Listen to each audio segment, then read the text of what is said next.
You mentioned that you have a bachelor's degree. Yeah. How did this affect your growth within the organization?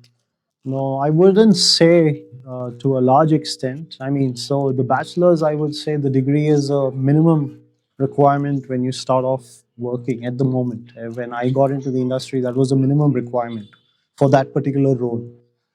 Now, after I joined the role is when I started learning. So I finished there are some certifications I did on digitization and basically automation. It's called an Accord certification.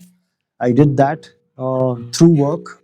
Then I did project management, I did change management, I did Lean Six Sigma. So these are things I started doing while I was working. And so for me, the learning has never stopped. I've always, and right now, for instance, I'm trying to learn more on agentic automation, which is nothing but Gen AI, because Gen AI is becoming a big topic now across every industry. So these are topics that I'm getting involved in. So at no stage in my career has the learning piece stopped. And that is very important because that's important for me to also progress in my career. Otherwise, I will just stagnate. And there could come a time when I become redundant only because I've been in the organization for, let's say, 10 to 15 years. I'm drawing a pretty big paycheck. They can find someone who basically can deliver the same amount of work that I do for lesser money. So it's very important that you always upskill and learn new things while you're working, or even if you want to take a sabbatical. So there are also cases where people take a sabbatical, they join a university, and then they come back into work. So we also have those instances. For me, I would say I have not been very keen on taking a break or taking a sabbatical, learning something and coming back. Rather, I like to learn and apply on the move. So I've always chosen courses or trainings which I feel are more relevant for me in my role. And also, when it comes to futuristic, I use different techniques. Like I use mentorship, I use even some trainings that I learn, but I also try to immediately apply it within like a comfort area that I have, which is mostly my team. And now, for me, the next thing from a leadership standpoint is to try and apply that more globally rather than just within like Asia, which is the team that I lead. So I want to try and apply that more globally. And when it comes to like as an expert, for me, the topics keep evolving. I mean, so now Gen AI is the big talk, okay, of the town. So that is something I have to start getting myself involved in if the organization sees that they have potential to invest in me in future, or if I need to show them that, hey, I need a promotion or I'm ready to take the next step, I have to start working on these things. So that is why it's always important for me to have a discussion with my bosses and try to identify what is the skill set that they probably need for future, rather than what is already there today and getting better at that. So there's a different mix that I see to it. So I personally like to take things which are new, which may not be new, I mean, in the globe, but mostly in my organization, which is new and which is a very niche skill set. So I'm willing to explore down that line. And I'm also more than happy to now, in my next phase of my career, to try and branch myself out in different teams. Like it can be as simple as right now I'm working like operations, I move into underwriting, okay, or I move into the claims piece of it, or I move into, let's say, finance side, or I move into even risk or compliance areas. So that is where I see there is a lot of opportunity where you don't have to be a master of all, but you can also be a jack of all trades and start, basically growing your career. So, in my understanding, insurance seems very boring, but is that the reality?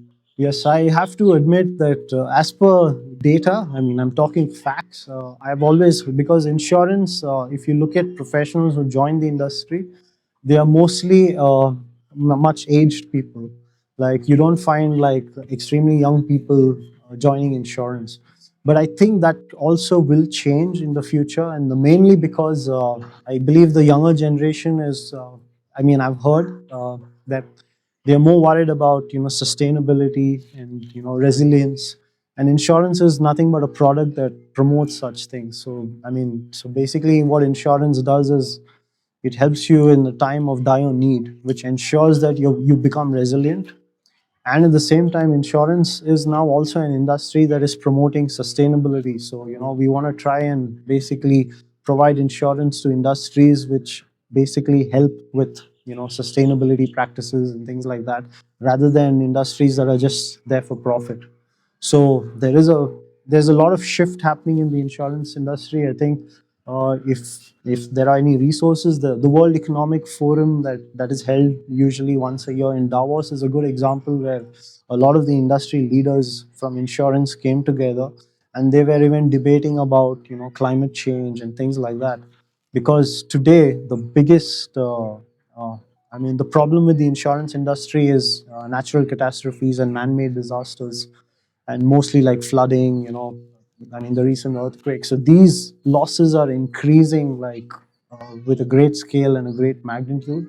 So definitely we need, the right kind of people who can develop the right models, price things accurately, and at the same time make insurance more affordable for people. Because with insurance, it basically gives you a backbone, even if you encounter a problem. This might be overlapping with the previous thing, but why should somebody consider a career in insurance? Now, that's a good one.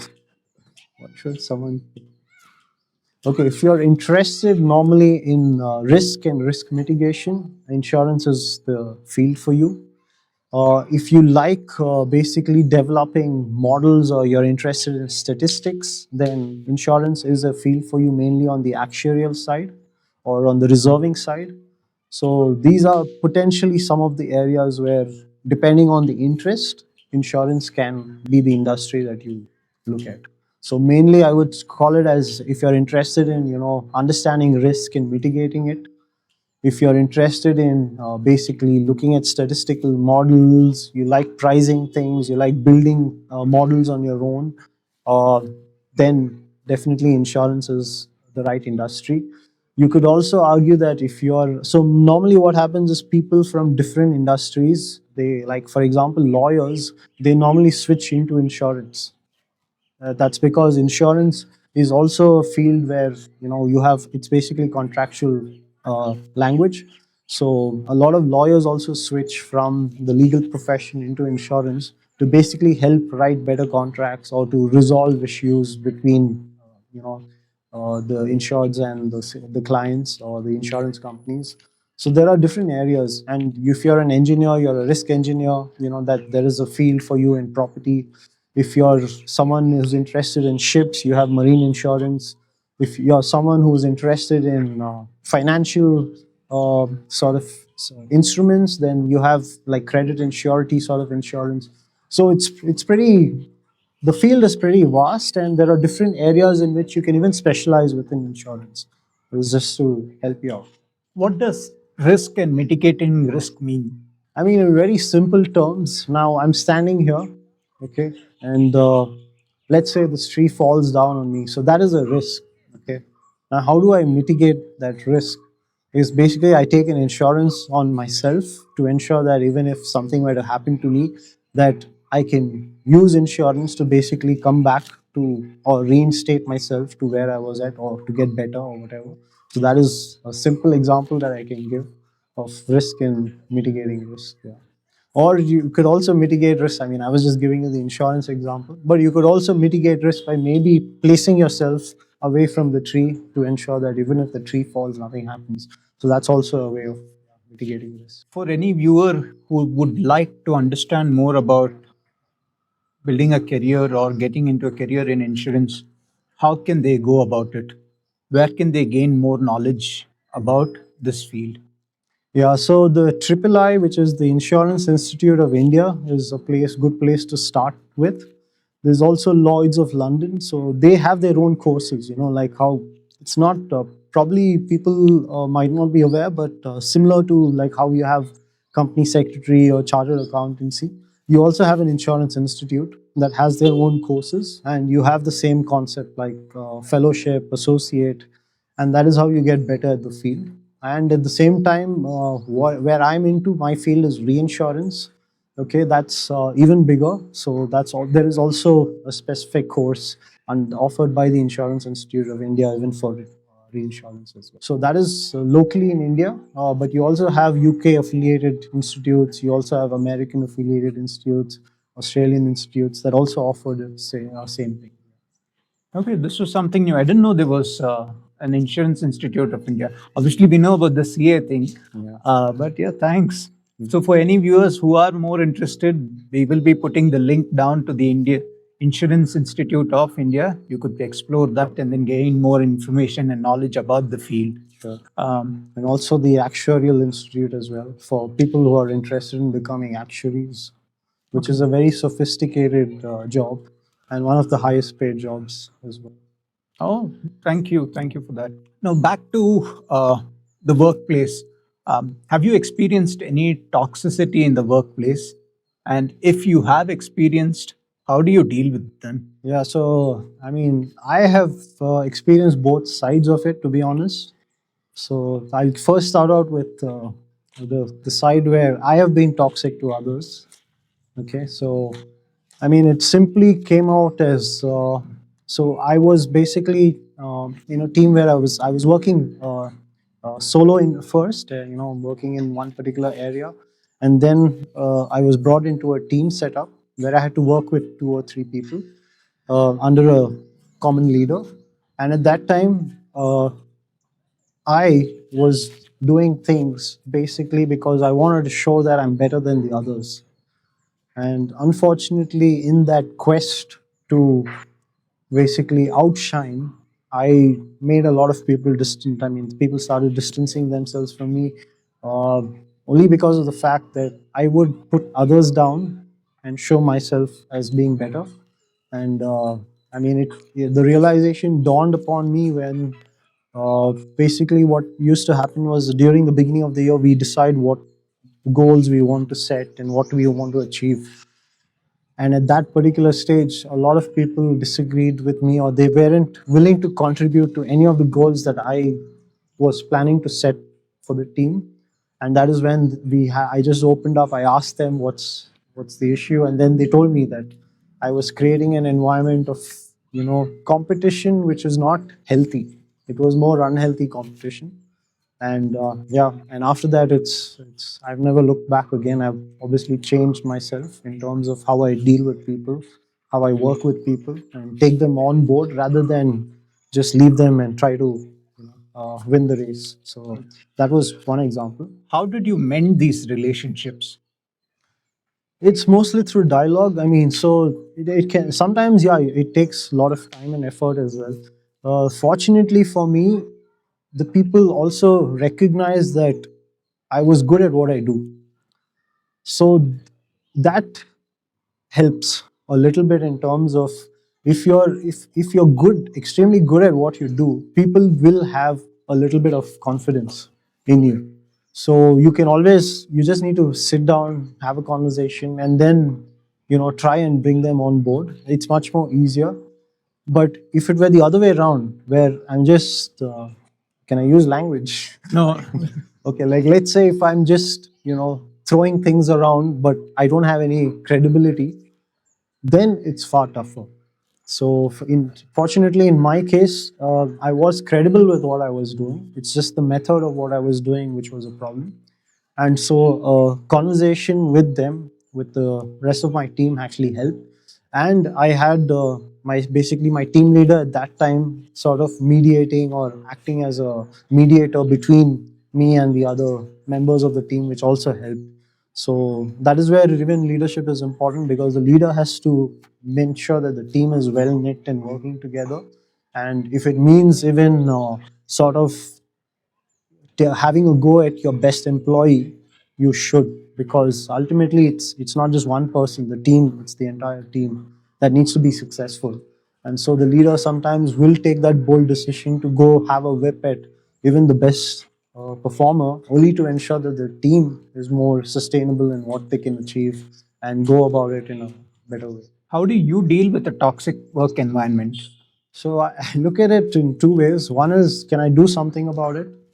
So if I can do something about it, then I definitely start investing time in it. I think one particular example I can give you was there was a certain situation where my team was doing certain things better than a team that was actually supposed to do it.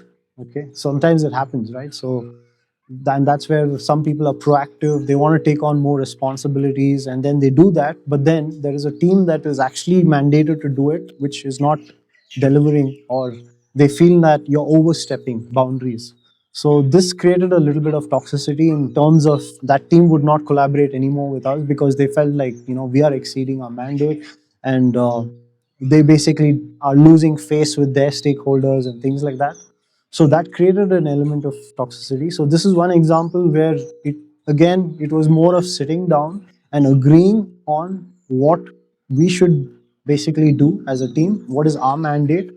Are we overstepping boundaries? And if we are, we should stop it then and there because there is another team that is doing it. So having that conversation helped, and we were able to then agree that this is our mandate, this is what we focus on, this is your mandate, this is what you focus on, and we will not overstep boundaries. That is not needed. If something's not working, we will contact you and we'll let you know how we think the issue can be solved, rather than starting to do things on our own without letting them know. Okay. So that was one case. So this was a case where something could be done about it.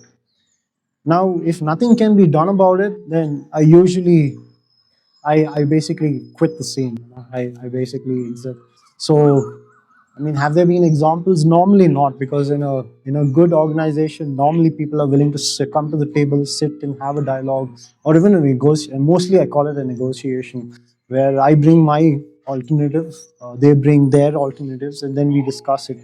So the most important thing is having a forum where you can come together and at least discuss.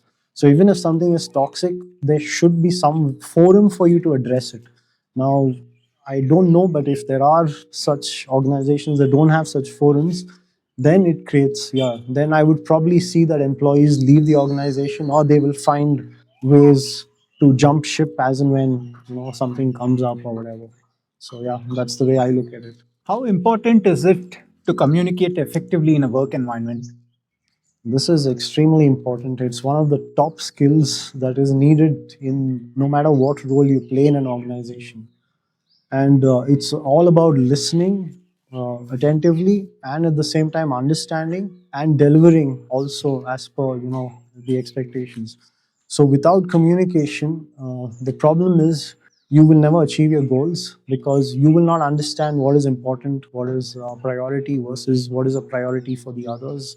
So it's all about ensuring that each one understands their priorities and you communicate thoroughly in terms of this is my mandate, this is what I have to do, this is what I get recognized for, and making it very transparent. So it's also important to be very transparent and open with people. And by the way, communication is, I would rate it as one of the top skills that you must have no matter what role you play in an organization. Can you highlight some of your successes, George? Yeah. So for me, the main thing was so I started on a journey many, many years ago where I felt like repetitive tasks could be done away with. So I'm known basically within my organization for driving a lot of automation initiatives. So basically reducing human effort in repetitive tasks, or tasks that can be automated. That was one. The second is I also got into a zone where I would review processes and I would see what is the value add of doing certain things, or what is the impact of doing it versus not doing it, and then streamline the process. So within my organization, I'm known mainly for basically automation and efficiency. That's one of the core successes that I've had within my organization. I mean, like when I started off, it was almost 0%. Today, we automate close to 40% of all the processes that we do. So I would say that's one of the key successes for me, which I'm very proud of. Okay. And yeah, on the people side, I think it's more about having a team now that has expanded from basically it was a two-member team that I was leading, and now we are close to 15 people within the location and 30 people globally. So I'm very pleased on that side as well, where we have brought together a bunch of core experts, put them together in a team, and I'm proud to be leading that team at the moment. Can somebody make a good living in this sector or in this choosing insurance as a profession? Yeah, that definitely. I mean, it depends, right? I mean, so where the way I see it is, it's an industry that is not, I would say, the top payer, but neither is it the worst payer. It's more or less somewhere around the median. So it will not be the best, I mean, or the worst, but it will be somewhere in the median. Looking back, do you regret building a career in this field? No, not at all. And I normally don't tend to now look back on what's happened. So I'm more forward looking. So the industry itself is shaping. It's changing. A lot of things are changing.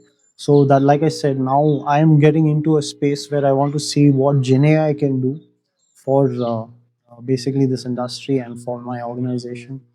So yeah, I don't have any regrets, I would say. I mean, I normally don't tend to have regrets. It's more like you always be forward looking. That's also my suggestion. I mean, what happened in the past, learn from it, and yeah, just ensure that you apply it. I mean, there's no point in having regrets. Finally, George, do you have any suggestions for our viewers? Yeah, I would say, I think a couple of things. One is uh, when you're studying, right? Always think about what interests you. I would say that's always core to how you do things, because if you get into a space which you're not interested in, it will definitely show in your work. So there could be times when you're just doing something for the heck of doing it. If you are forced to do certain things like that, then immediately find also a way to bounce back by getting into something that interests you. So I think that is one of the key suggestions that I have, because even for me, there were always times when I had to take a back seat.